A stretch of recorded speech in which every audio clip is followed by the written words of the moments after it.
కర్ణుడు కవచకుండలాలతో ఎందుకు పుట్టాడు, ఎలా పుట్టాడు?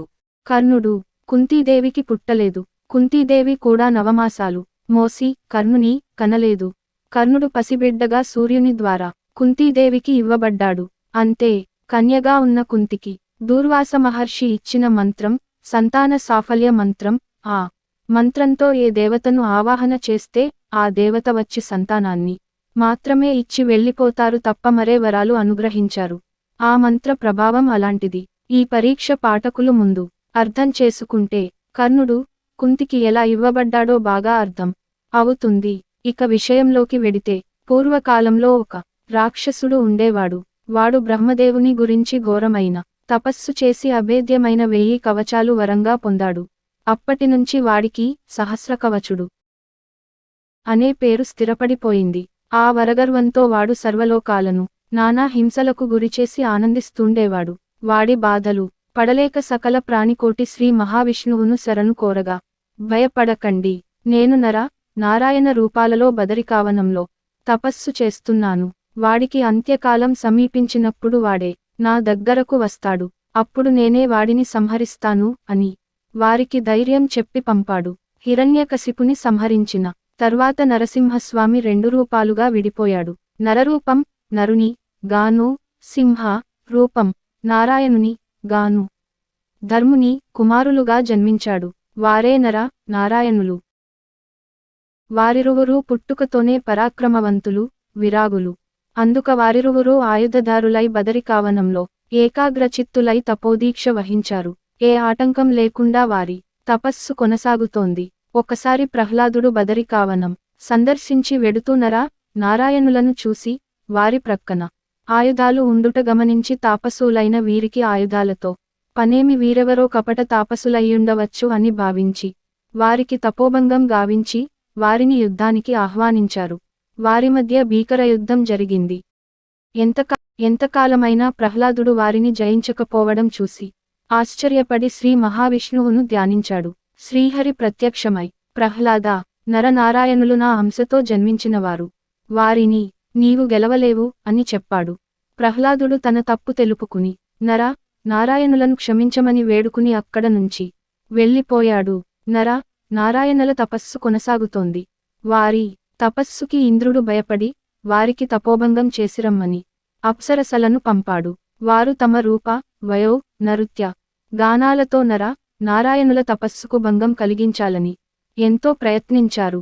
కాని ఫలితం శూన్యం. ఇప్పుడు నారాయణుడు వారిని దగ్గరకు పిలిచి, మీ అందాలు మమ్ములను ఆకర్షించలేవు. ఇంద్రపదవి ఆశించి మేము ఈ తపస్సు చేయలేదు అని మా మాటగా మహేంద్రునకు తెలియజెప్పండి అని తన తొడమీద చరిచాడు. ఆ శబ్దం నుంచి ఓ అసాధారణ అద్భుత సౌందర్యరాశి జన్మించింది. తన ఊరువుల తొడల నుంచి పుట్టిన ఆ సుందరికి ఊర్వశి అని పేరు పెట్టి ఆమెను అప్సరసలకు ఇస్తూ, ఈమెను మా బహుమతిగా మహేంద్రునకు ఇవ్వండి అని చెప్పి వారిని పంపాడు. మహేంద్రుడు తన తప్పు తెలుసుకుని నారాయణులను క్షమించమని వేడుకున్నాడు. నారాయణుల తపస్సు కొనసాగుతోంది. ఆ సమయంలో వరగర్వాంధుడైన సహస్రకవచుడు వారి దగ్గరకు వచ్చి వారిని యుద్ధానికి ఆహ్వానించాడు. అప్పుడు నారాయణుడు అతనితో, రాక్షసేశ్వరా, నీ సమరోత్సాహం మాకు ఆనందం కలిగించింది. కాని మేమిద్దరం కలిసి నీ ఒక్కనితో యుద్ధం చేయడం ధర్మం కాదు. కనుక మాలో ఒకడు నీతో యుద్ధం చేస్తుంటే మరొకడు తపస్సు చేసుకుంటాడు. అతని తపస్సుకు ఎలాంటి అంతరాయం కలుగకూడదు. ఇందుకు నీకు సమ్మతమైతే యుద్ధం చేస్తాను అన్నాడు. సహస్రకవచుడు ఈ ఒప్పందానికి సమ్మతించాడు. నరుడు తపస్సు చేస్తున్నాడు. నారాయణుడు యుద్ధానికి దిగాడు. యుద్ధం భీకరంగా సాగుతోంది. అలా 1000 సంవత్సరాలు గడిచిన తరువాత నారాయణుడు సహస్రకవచుని 1000 కవచాలలో ఒక కవచాన్ని భేదించగలిగాడు. అప్పటికి అలసిన నారాయణుడు తపస్సుకు ఉపక్రమించగా నరుడు సహస్రకవచునితో యుద్ధానికి దిగాడు. మరో 1000 సంవత్సరాలు గడిచిన అనంతరం నరుడు సహస్రకవచుని మరో కవచాన్ని భేదించాడు. ఇలా నారాయణులిరువురూ కలిసి ఆ సహస్రకవచుని 999 కవచాలు భేదించారు. ఇక సహస్రకవచునికి ఉన్నది ఒకే ఒక కవచం.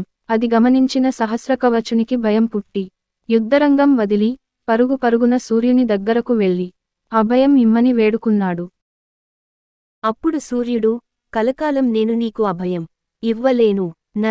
నారాయణుల అనంతరం నీకు నానుంచి విడుదల చేస్తాను అన్నాడు. సహస్రకవచుడు సమ్మతించి సూర్యుని దగ్గర ఉండిపోయాడు.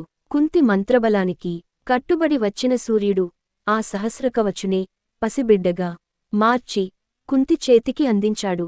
అందుకే కర్ణుడు సహజ కవచ కుండలతో జన్మించాడు. ఆ కర్ణుని సంహరించడానికే నారాయణులిరువురూ కృష్ణార్జునులుగా జన్మించి కురుక్షేత్ర రణభూమిలో కర్ణుని సంహరించారు. ఇలాంటి వీడియోలు మరిన్ని చూడాలనుకుంటే షేర్ చేయండి, సబ్స్క్రైబ్ చేయండి. ఈ వీడియో చూసినందుకు ధన్యవాదాలు.